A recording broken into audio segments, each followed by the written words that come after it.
Welcome to the Rift for XL versus Vitality. This is one of the games that I really was interested to see because, of course, in that race for playoffs, these are two of the teams that, honestly, I think you would have maybe expected at the beginning of summer, maybe over Astralis, and we're just in this really unique scenario that they're fighting with Astralis for that spot. They are, and also the way they're doing it, Trevor, you started out saying Vitality, they could be one-dimensional. This is a very different Vitality draft, just because you see Leader on the rise. Now, I will give it to you if they fail to execute on it, but you can see they're trying out new stuff, and the Des was talking about they wanted self-made on something that had more agency in the early game. Well, on the LEC, you need to find that agency in the early game. Yeah, you really, really do, especially when you look at 280 carries on the side of XL, as well as the ability to sort of hard engage. Obviously, you have to throw your bodies at those fights. Vitality, going to be looking for some of those picks, looking for some of those flanks with the set, with the Lee Sin and Crown Shot and Labrov.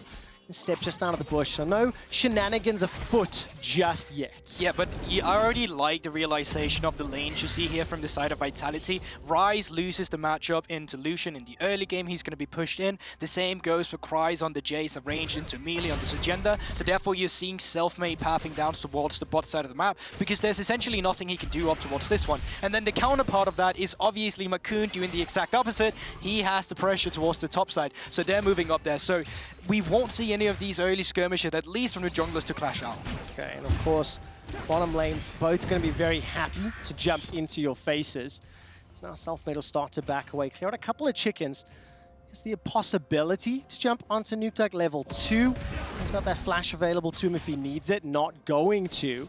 And I think Selfmade as a player has been one of the guys that has been talked a lot about on Vitality, and does have the huge responsibility of leading the charge, of getting Leader ahead, and then with the help of Leader, then getting Crown Shot ahead, and the idea in theory being you've then got your carries for your late game fights, but it doesn't always work out. Had this been spring with the other jungle camps where it was maybe more impactful this time around with the junglers, this could possibly have been the way, but the jungle proximity from Selfmade is just also one of the lowest, but his stats against other junglers are through the roof. But obviously, once again, that is because he is being played for. Now on Lee Sin, a champion that is not usually a carry champion by its own right. You want to go out and have an influence on the lanes. Well, Advin's going to have an influence for now. That's a root down onto Crown Shot thanks to purple from Patrick. Brov manages to get the root down from the passive, and Selfmade's nearby. Flash is not going to get needed as Patrick and Advian back away just in time. Heal used by Crown Shot. Yeah, so that's actually a summoner deficit going into this one. At the same time towards the top side, no, they're just going to back up. And I'm going to correct myself. Advian did invest the Ignite there, so they're kind of trading even on that front. But you can still see Makoon up towards this top side. It wouldn't surprise me after Blue Buff if he wanted to go up towards the top again. No, absolutely. I'm going to go back to that Selfmade talking point we had.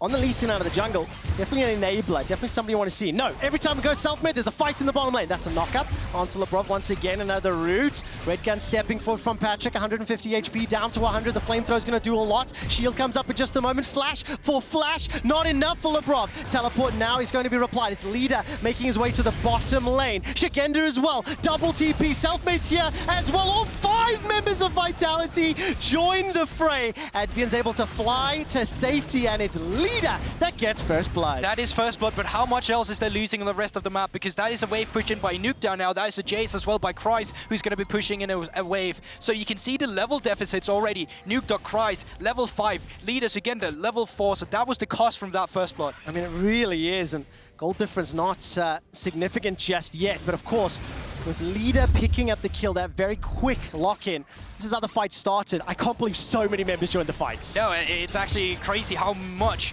Vitality was willing to invest down towards this bottom side of the map. And I understand they want to go for this one. With the Gravitum and with the Sephram coming into it from Patrick, it's super easy stacking down the slow. Labrod, very intelligent, he holds onto the shield, I believe, and when the flash come out from Patrick, that is the overextension that Vitality wants to punish. As soon as these TPs are coming through, there's not much they can do. I was actually surprised to see that it was not responded with from the side of XL, but it was due to the nature of Makoon being on the top side. They were never going to have a man advantage. I had exactly the same thought when I was watching the TPs being channeled. I looked at Makoon, at Kryze, as well as Nukeduck. I'm like, do they want to? But I think very importantly, as you mentioned during the fight, Gulborg, the advantage that XL picked up. There's a CS lead for Kryze in the top lane, a little bit pressure in the lane. CS advantage for Nukeduck for the time being in the mid lane. And Advian is one of the guys that has just had, again, a huge impact on how XL approach the game. He continues to play aggressive, to start off fights, and he's already roaming. We'll be able to find out. Self-made. Marcoon was a level up and it's just been balanced out. Blast Cone takes them out to safety. And literally, we don't have time to talk because both teams just are looking for those fights. Yeah, I feel like that was always going to be the case when you have Marcoon and Self-made in this game because they are just two junglers that love to make the most out of any given moment. Down towards the bot lane again. We speak of him, Self-made. There's no flash for Patrick. He's trying to get to safety. Marcoon makes his way in, but that's the dash to safety. White blue, there's the damage coming down. Marcoon not going to be enough for LeBron just yet. One more dash forward. Finally does. That's the reply from XL.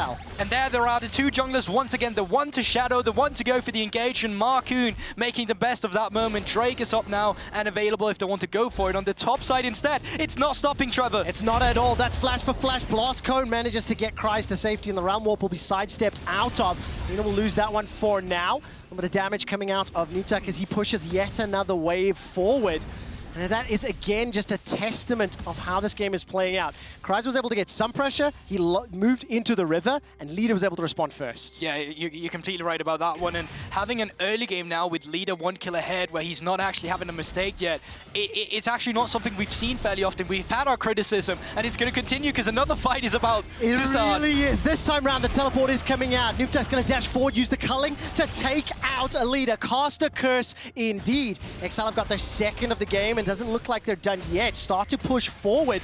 And that was, of course, Kryze and Nukeduck committing their teleports. So now that window will swing back for Vitality to counterpunch in a little bit of time. Yeah, but it seems like XL, they're getting more value out of their TP on this one. They get the kill, they get the minion wave pushed in, they get the jungle camps taken away, and you can see he's getting up towards the top side of the map. It's not like he's losing much at the moment. In this game, it's very chaotic because both teams, they want to get the most out of their early game. From the side of Vitality, their win condition lies, at least from the Sin, to get the most out of it before he becomes useless towards the mid to late game instead. Yeah, it's just that setup bot, really. But luckily, Shigenda's currently on even footing with Kryze. Mid lane is the only big deficit, but Leader was able to pick up a kill. He's already started to back, and if you look at the mini-map, Vitality's starting to invade the top jungle of XL, but XL sending so many members, only Patrick remaining in the bottom lane. Yeah, there we go. It is kind of this meta. We just throw it all towards the top side. Crest and slash, the Lunar Rush. That's a two-man knock-up, and Advian's only level 4 self-made. Gonna get him taken out. It's Kryze that gets the kill, the third for XL, and that's very important as well on the Jace. Unlock that poke damage and sort of offset that even footing with Shigenda. Yeah, critically, Marcoon is very low, so he needs to farm up his HP on the jungle camps before they can start on the Rift Herald. But that was a setup by Vitality, a play they tried to execute on, and immediately the response, the read was there from XL. You saw the whole time Advian, he was walking up towards the top side instead of going down back towards the bottom. The pace of this game is so different to the previous one we just cast, Goborg, and at every opportunity, players are jumping forward, and now all of a sudden, Self-made looks at 3 members of XL. That Sonic Wave missing, I think, was a blessing for XL. Realm Warp will be available in just a moment or two. There's no TP for Kryze. Super Mega Death Rocket to steal the blue buff for Crown Shot. But this is exactly what you need to do. Every given time you have priority, you need to make the most out of it in any given lane, and you can see bot lane was pushed in. You had the opportunity to try and go for the blue buff, and while Vitality still gets the blue buff, it's the fact that they have to invest more into it. They had to go for the Super Mega Death Rocket, and that is now a tool that Vitality will not have on the map. No, absolutely, and of course, there's nothing huge to play for just yet. Rift Herald still stands, no Dragon picked up. It's a 1,400 gold lead for XL, so keep that in mind as we start to move into the next passage of play. But it to my eyes, it doesn't feel quite as clean or calculated. I don't know what the right word is. Okay, so it is because it becomes very skirmish heavy, and it is because you seems like, oh, they're just starting it. But it's the fact that if you can deny Leader blue buff, oh, I'm just going to hold it. From Marcoon, he's still looking on self-made here. Dash forward, the Lunar Rush as well. Don't get enough damage just yet, so it doesn't have enough to blow up self-made. But to go back to the point, you deny Leader and Rice blue buff, that means they will not get priority. If they do not have priority, that means they cannot go up and contest this Rift Herald. So XL, with them now having pushed in Leader, they're starting up the Rift Herald themselves and going for this play. So it's the small pieces that's leading to this decision making. And of course, that means that XL are in the advantage. They will be uncontested for now. Selfmade has a moment just before the shell goes down. It's picked up, dashing over the wall. Markoon's going to be the target. He flashes, takes the mine all the way backwards, and he's brought into the fight by Shigenda. The damage is massive from Vitality. A double for Selfmade. Nukeduck's trying to cull something on the back line, but he simply cannot do it. Vitality find 3 kills. And so many times have we seen this go wrong for XL at this specific Rift Herald. This is something they have been struggling to do throughout the entirety of their roster changes as well. And Vitality coming in towards this one, Shigenda with a beautiful setup, the substitute himself coming in clutch in that situation. And here we have it again. It's disjointed to the point where you get the Rift Herald, you need to get out immediately, and that's kind of the thought process. So as soon as Markoon is in that situation, you just have to leave him. There's nothing you can do. So instead of just getting the Rift Herald, giving up a life for it, you end up trying to take the team fight and giving a triple kill over to Selfmade, who now finishes Mythic as well. I mean, that is gigantic, and it's on the champion that you were talking about. You wanted to see some sort of influence. Before 15 minutes now, Selfmade 3-1. And I want to draw your attention to XL's sort of play style and dynamic. You know, during weeks 1 to 3, a negative gold difference, made some substitutions. Looking at weeks 4 to 7, positive gold. You see a gigantic jump in kills, more than double. But what I was impressed by, until let's say last week and maybe a little bit now, they were executing a little bit higher as Markoon and Advian's first games. It doesn't seem to be consistent just yet, and at 12 minutes we're dead even in gold. 3 kills to 4, and it has no signs of stopping yet. Gets rooted in place, and now we're just going to fight over Dragon. Okay, who has better setup here? Yeah, but here's the thing, you just invested Diana ultimate. Obviously, you do still have the quickness with Advian, and because that crown shot is stuck under his bot side turret, they're just going to back off. But XL, they're not feeling it either. They're going for Leader. Well, there's no culling yet for Nukeduck. Leader sidesteps away from the piercing light. That's a defensive flash from Nukeduck. Heal comes out from Patrick. Root in place for Selfmade. Not going to be able to find the kill just yet. Markoon does get taken out in the end. A lot more damage than I was anticipating. 1 for 1. Yeah, as you said, 1 for 1, but the worth of Selfmade there is way more than Markoon. The shot down going over to Nukeduck is obviously something you're happy about from XL. You take a look at the gold lead once again. It's not much, but it's back to them being a bit ahead, a bit even here. These two teams, they're both so willing to pull the trigger. Now, who does this benefit more? As we have no towers fallen just yet, no dragons secured yet either, it feels like this could be a slightly longer, slightly later game. It can be a longer one. For Selfmade, he is going to fall off to the side of Markoon. That's only going to get stronger on the Diana. You see very squishy members on Leader, on Crown Shot here, and they can be toast. For Selfmade is way more execution-based. As when we would just look at Lee Sin, we usually talk about this as a champion where it will fall off, but there is time when there are players on this champion, they're able to make a difference, and Selfmade can be that kind of player. He absolutely can. And what about the rest of this composition when we look at Crown Shot on the Jinx, Shigenda on the set as well? One of the players that has already had an influence on the game. 0-0-3, just finishing his Mythic for the time being. And Gale Force has picked up a plenty, so a lot more mobility as well throughout these fights. It's still very much execution-based. The Jinx, the Aphelios, they can do the same in team fights here. There's more setup on the Aphelios, but Jinx, as soon as she gets a reset, that means she can walk forward as well. Shigenda, obviously a setup as well for him, where he's going to be the front line, but on the side of XL, Cries, he's going to be that difference maker in the poke rather than in the immediate setup that Shigenda might be. So both teams here, they have benefits when you go to the late game. It's going to be execution-based as to how they play their compositions. And then vision as well. And from our experience, we've had a mixed bag of execution in mid to late game. Brav starting to threaten Patrick, who has his flash available. The rest of Vitality start to make their way forward. Only that one tower secured in favor of XL pushes that gold lead ever so slightly further forward. And I think very important to keep your eyes on the fact that kill for Cries, kill for Markoon, 2 for Nukeduck. There's not enough members around just yet as XL may concede this dragon. Not going to arrive in time, and Lebrov could set up a play, not going to do it just yet. In general today, our Drakes has just been very late when they have been taken.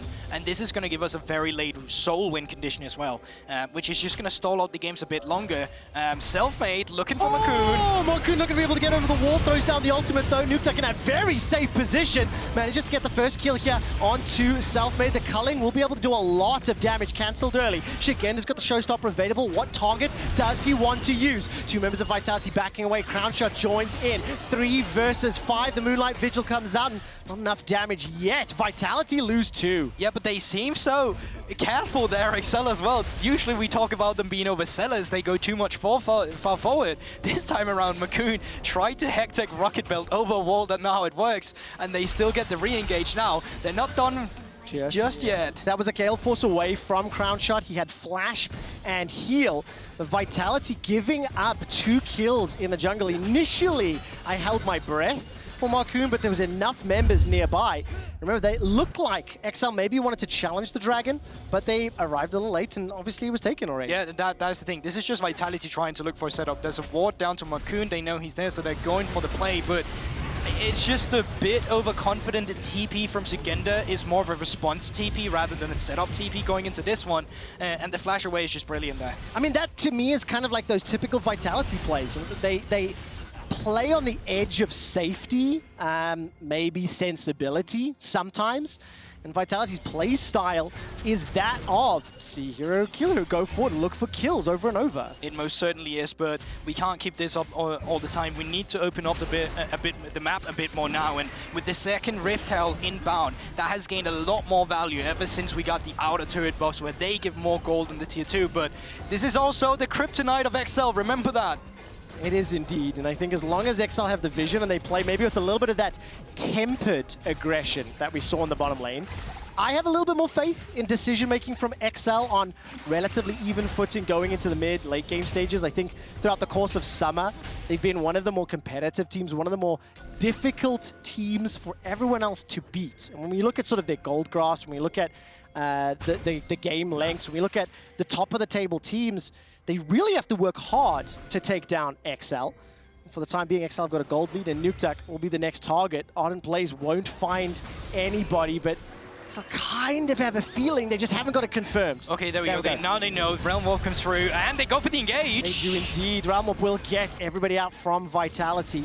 Going fishing and don't find anything, but that Rift Herald, this is on the cards. Looks like just about to be secure. The Mega Death Rocket comes out. Markoon jumps forward, throws down the ultimate. Probably the first to fall. Selfmade flashes to safety, taken out by the Gravitum, and now lead him. But he jumped on by Nukeduck. He cannot find enough of those Qs as Patrick steps forward.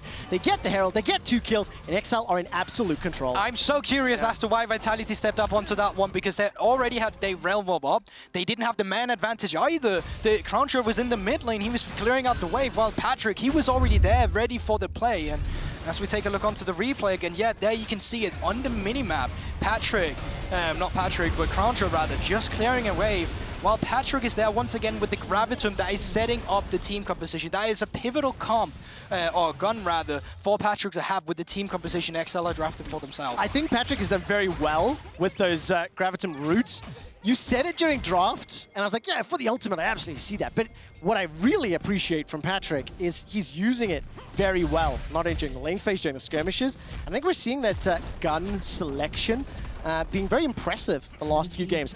Now, on the converse, the only thing I've really seen Crown Shot do is try snipe with the Mega Death Rocket. And this is not a comment on him. The team and the decision-making from Vitality is just not enabling him or setting him up. It's also Jinx as a champion right now. You gotta understand that there's not much this champion can do before she gets 2 to 3 items. That is where she really becomes, what do you say, a true level of danger. Yeah. But the problem with that is, and that is also the reason why we have not really seen Jinx too much as of late, because she just not have the same impact in the early stages of the game as other AD carries might have. Well, this is a gigantic advantage being built up here. XL plus 3,000 gold. The Rift Herald gets summoned in the top lane. Vitality will stand to defend for now. Labrov got the flash, got the depth charge. Tower will survive the boop. Kryze has got that teleport available, and Vitality looked for the engage. This was caught out by Advienne. Patrick gets tagged by the depth charge, flashes away from Shigenda. Advienne's life is sacrificed to allow Patrick and the rest of XL to escape. Selfmade hops over the wall, finds no target, but Kryze is just about arriving. Markoon dashes forward with a fantastic moonfall to the skies with a Mercurial Hammer, and cry, cry, cry, Vitality. XL dominate the counter engage. Crown Shot will be the next target. No flash, no heal, no chance, no hope. He is taken down. XL can turn for Baron. How many times have we set Marcoon step too far forward? Not this time around. He dashes in as you set yourself. Perfect ultimate on the Diana at the perfect time with the follow-up from Kryze as well, with the two disguise. And they had a gold lead. Then they're up towards the top side of the map. They went for play. They lose Advian in the exchange. They take the 4v4. They win it from a huge performance of Marcoon, and they're able to get the Baron. I mean, this is the replay that you just broke down in great depth. Keep our attention, obviously. I think huge kudos. Advian buying enough time. And this re-engage was gigantic. That's the thing there. He's just waiting, and even though Sugenda has already put him far backward, he don't care he didn't get the reset. He just needs to get these three members, and it completely splits the fight up on four fronts. You don't have a singular unit of Vitality beating down members. You have them all taken care of one by one, and they just can't deal with that when the wallet is so huge from XL. Yeah, and again, it's another Baron that is gift-wrapped and handed over. The previous game, a decision from a team to push a lane, to be in a certain location, means they get punished and allows their opponents to pick up Baron. Teleport's being channeled, waiting for the hammer, shove that one down, and kill donated here to NukeDuck. 6-0-4, 13 kills to 7, 6,000 gold lead. Vitality, like, when are you going to learn? The answer is not always to fight. It's not, but it is for XL right now. It really is. Goodbye. Crown shot. 14th kill secured. 22 minutes. Fast approaching. And now this game has just been blown wide open. XL have punished mistakes. They have also played proactively. And they're using their composition here exceptionally well, Gulborg. Yeah, and they're just jockling the members here. You can see Vitality, they're trying to find something with the Realm Wall, but they can't. They will continuously lose out on frontier. Now it's the mid lane. After the mid lane, you can move back up towards the top side. You can even reset, or you can go for fight. Well, Lavrov will be the first target here from XL. The engage comes out. NukeDuck dashes away to safety, uses that kill force as well. Selfmade's kick has already been used. Patrick did get taken down, and it was at the cost of Lavrov. Death Rocket comes out, NukeDuck's low, the inhibitor stands. This is good for Vitality. They're going to be able to hold onto the inhibitor for now. That outplay potential, the execution you talked about on display, but it's going to be so difficult to replicate that multiple times. That is the thing, and it's good for now that the inhibitor has not been taken down, but the Baron is still active for XL, and they will get out on this one now. I feel like the best possible option for XL here had been they would be able to just back off here, but it's a nice engage coming through from Vitality to try and deter them away here. They get some good picks. And after this, when it's a 4v4, when they're still low on the side of XL and cannot commit to it, that's the breaking point where XL need to back off. Yeah, it really, really is. Inhibitor will stand. Baron will time in a moment or two. 2 dragons have been picked up for Vitality, so keep that in mind. I doubt they'll get a lot of time to secure that. Maybe they can sneak it. And I just want to remind everybody what the league looks like right now. XL and Vitality, 5 wins, 9 losses. Astralis had just won a game previously. And of course, the hopes are that one of these 3 teams will move their way into playoffs. And Gulborg, as we look ahead for XL, the teams that they will be playing are difficult in Rogue and G2, but they do play Astralis. Unfortunately, they lost to Astralis last time they played. That's the scariest team right there. They're playing Astralis. They are out for blood. And speaking of that, they're going forward Vitality. Well, Advian this time around knocks up Lavrov, charms up Shigenda. Nobody is touched yet from XL. Finally, NukeDuck takes some damage as the dredge line catches Marcoon. Hourglass buys enough time for Selfmade to get some air miles. As Advian once again dances in battle on Vitality's face. 10,000 gold lead. Vitality have been outclassed this day, both in the skirmishes and the fights, but also in the macro. Yeah, that's the thing. There's nothing they can do about this situation. Now, you already said the macro, some of their setups just didn't pay off for them. And a lot of the times, it was on their terms. Gravitum coming out now from Patrick here, which is usually the comp you want to see with the guns here. But they're just going to back off. And because of this, they're going to get the first inhibitor. They're going to get the second inhibitor. They can reset up towards the top side, and they can try and get the third to finish out this game. Oh, man. So, by the books, don't overextend. It's only 24 minutes into the game. We got ourselves 25 kills. And after almost no objectives being secured early on, in the last 6 or 7 minutes, it has just been a waterfall of advantages for XL Esports, a team that 3 weeks ago looked a shoe-in to be the 6th team into playoffs. And then now all of a sudden sort of fighting for their lives to some degree. A team has never made it to playoffs, looking to pick up a crucial win against one of their closest rivals. And in a year full of substitution, it is so nice to see some of them finally work out here as well. The rookies that's coming in Advian and Marku. Now, obviously, we saw the schedule. There's still a long journey to go. And this game is not done yet because Vitality, they're always looking for the fight. But right now, XL, they are on the correct track to finishing this game. Yeah, they are. And of course, now XL pushing forward. Going to start setting themselves up for this next Baron in 50 seconds. There's a Dragon in 20, and Vitality looking for a magical outplay. The vision is not the greatest on the southern side of the map if they want to peel back towards Dragon. But remember, Super Minions, 2 lanes. Made their way through the river in mid and almost at the steps up top. Marku's Moonfall won't find a target just yet, but I don't think it's going to matter. That's a big cooldown. Now you just have to back up completely. Beforehand, you were right. The Super Minions were going to push in as XL. You could have played it patiently, but now you need to wait a bit longer. You can't just commit full fight as we just saw Marku try to. Of course, if you are a fan of the XL storyline, you need to see if they can pick up some surprise wins against teams at the top of the table. No engage from Marku's Super Minions inside the base. The Minion Wave has been culled out here by Vitality. It is Leader that's on clear up duty. XL, they're not backing off. This could be one of the pushes they want to win this for now. Selfmade's caught it in the mid lane, not inside the base, but here comes the Minions. Go Borg. That's the thing here. The Minions are coming in. They are going for the play with the mid lane nuke dog here. Oh, the culling's available. Flash 2. Selfmade's being chunked out. He's forced to flash. That's the counter and taken down. Nuke dog heals back up. Now it's 5 versus 4. Exposed Nexus turrets. Marku jumping forward. His engage will be available in a moment or two. It's not needed. Advian will do the work to set up XL for the win. Marku picks up 1. Patrick gets the tower. Shikenda drops as well. And Crown Shot, the last man standing. 5 members of XL stand tall, take down the second Nexus turret, turn their attention to the Nexus, and XL keep their playoff hopes alive. Oh, it feels so you